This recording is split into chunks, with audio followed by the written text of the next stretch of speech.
I shouldn't be here, Mom. I shouldn't be alive. Why did I do it, Mom? I've destroyed so many lives. Why did I drink and drive? That's a statement from a young college student from Augusta, Maine. He was drinking and driving, he had a tragic accident, and he killed 4 people. That's something he's going to have to live with for the rest of his life. But no one should have to live with that type of guilt. And no one should have to lose family members or loved ones to such a tragic accident. Did you know that a week into this year of 2010, there was over 200 deaths related to drinking and driving accidents? The problem is people focus more on feel than they do fact. So today I'm going to fill you in on some facts about drinking and driving. More so the statistics for drinking and driving and the penalties for drinking and driving. Let's start by looking at the statistics and accidents. You can find this information at www.alcoholstats.com. Did you know that an drinking and driving accident is caused every 45 minutes?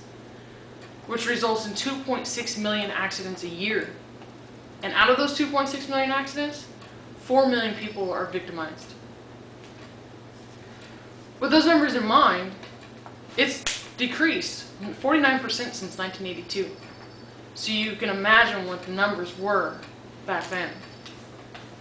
So now that we've looked at what accidents are in these statistics, let's take a look at who causes these accidents.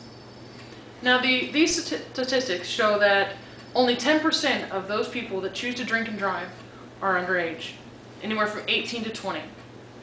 So all the other accidents, the other 90% are caused from people that are of drinking age, and they choose to drink and drive. But did you know that men are twice as likely to drink and drive than women are? So now let's take a look at what we covered. We've covered the statistics about the accidents that are caused by those that choose to drink and drive, and who makes up these statistics of drinking and driving.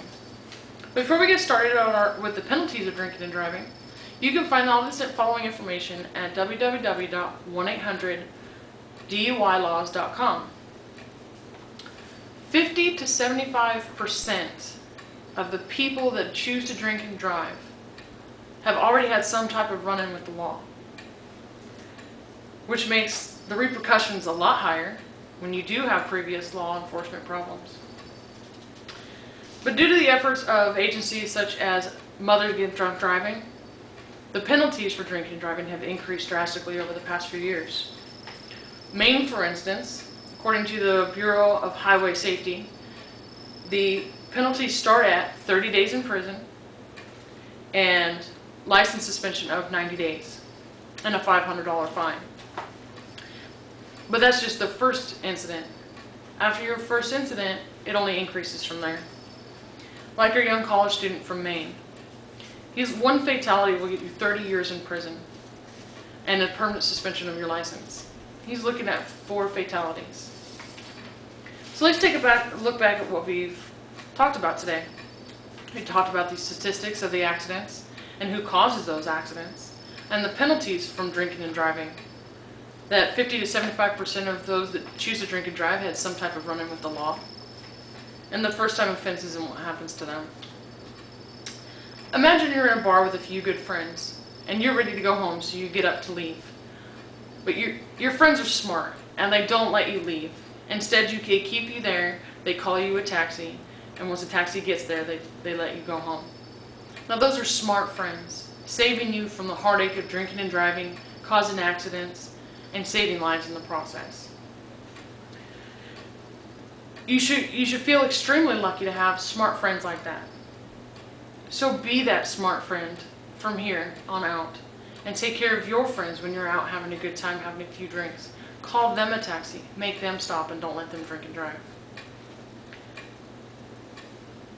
Whatever you do today, do after today. Don't drink and drive.